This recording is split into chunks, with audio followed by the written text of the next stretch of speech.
serve on the Judiciary Committee. And I want to know. This is what democracy looks like. Not bought and paid for by This is what We democracy should know that looks about like. everyone, not just the president, but everyone in the This administration. is what democracy looks like. answers. This is what democracy looks like. For coming and letting me know that. I appreciate your This is what democracy looks like. All right, great. This is what democracy looks like.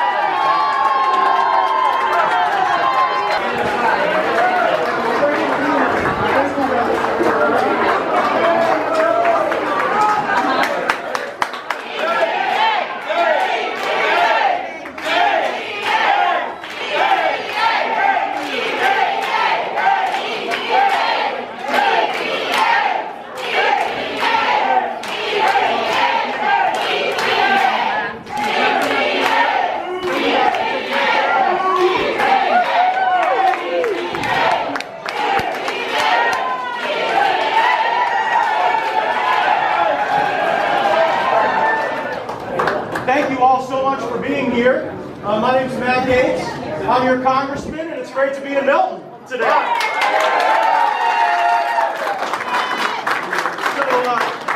So this is our very first Open Gates Day, and I've got this theory that, just because I'm your congressman doesn't mean you should have to come to Washington, D.C. to have a meeting with me, or to share your views, or to offer a criticism, or an insight, or an idea.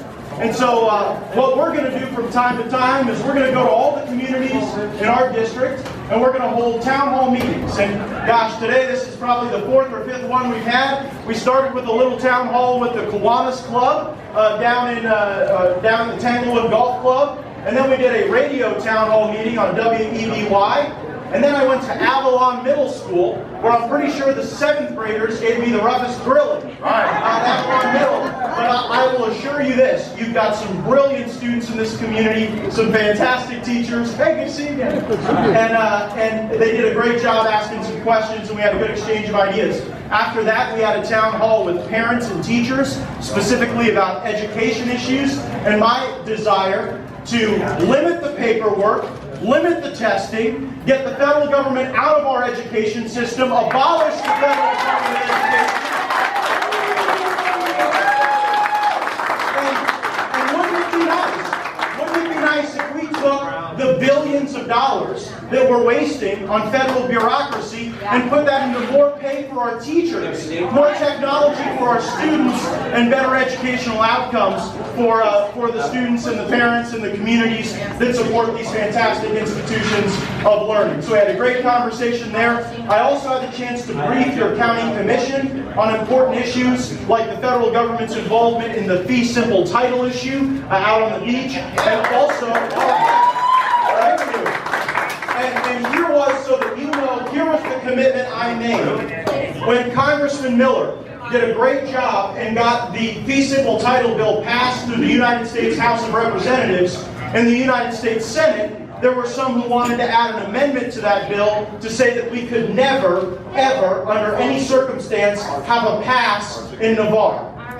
Now, I'm a supporter of the Navarre Pass, and so I made a commitment that we will never pass a bill with my name on it that bans our ability to control our own destiny and open our pass to the Gulf of Mexico. Absolutely. Now, I really want to get to everyone's questions. I'm grateful for you being here and chatting with us. I also want the chance to visit with some of the folks outside, but know this. I do not hold town hall meetings just to chat with folks who agree with me. And so if you're here with criticism, if you'd like me to do something differently, you are welcome. I am glad you are here. And look, I got 7 out of every 10 votes in the last election. And so that means that 3 out of every 10 people who pay my salary, who I serve, I'm their congressman too. And I owe them the responsibility to hear them out, hear their concerns, and to do so responsibly and effectively. And I hope everyone here will share that feeling of inclusiveness for all viewpoints from everyone in our community.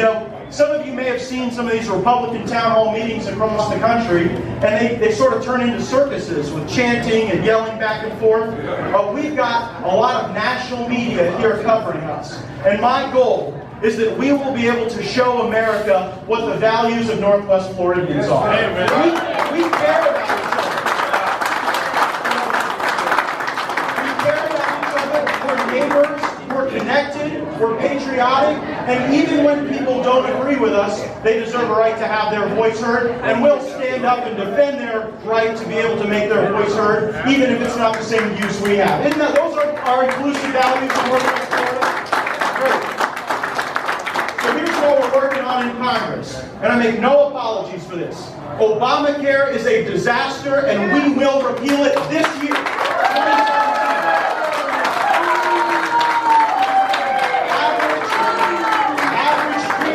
Average premiums under Obamacare have risen over $5,400. Deductibles under Obamacare have risen to $5,000 or more. I mean, if you're looking at a $5,000 deductible under Obamacare, for many of the things that families use health care for, regular checkups, visits to the doctor, diagnostics, cancer screenings, sometimes you're coming out of pocket 100% for that.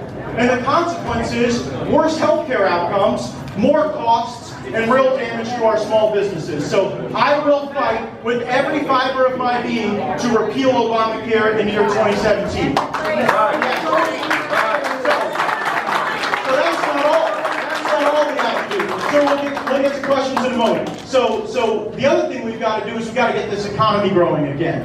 Right now, we have a $19 trillion debt. Now, whether you're a Republican, a Democrat, a member of the Green Party, a Libertarian, or a Whig, you should all be worried that our country is in such bad financial shape. We really are.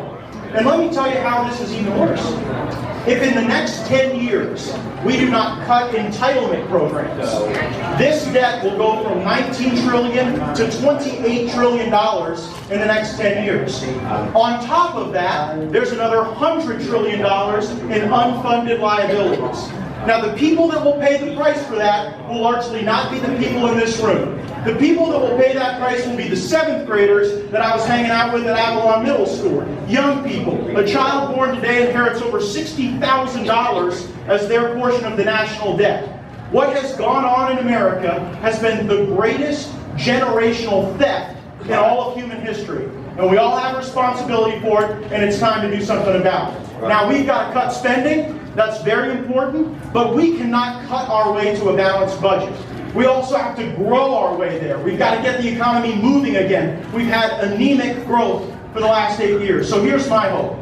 We need to reform the tax code. Regular folks do not need a tax code that is thousands of pages long with handouts and giveaways to big business and special interests. We don't need it. Do you know who benefits when the tax code is complex?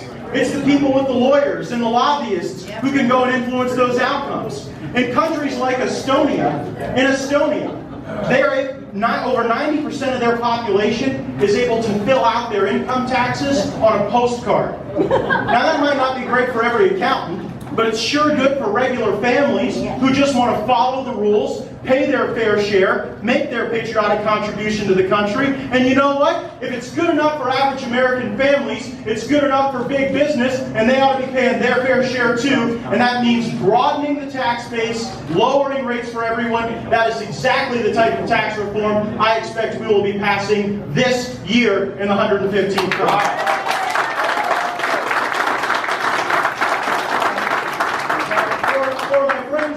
National press, one thing you'll notice about most all Northwest Floridians is that we are extremely proud of our military, of our veterans, and of the military mission that we host here in Northwest Florida.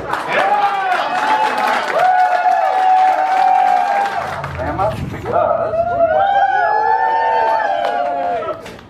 all that they learned about this congressman, he's a threat to everything and everybody, everywhere, not just in Florida. He's a threat even to his supporters who don't know it yet, and we're trying to help them, but they don't know that yet. May they learn.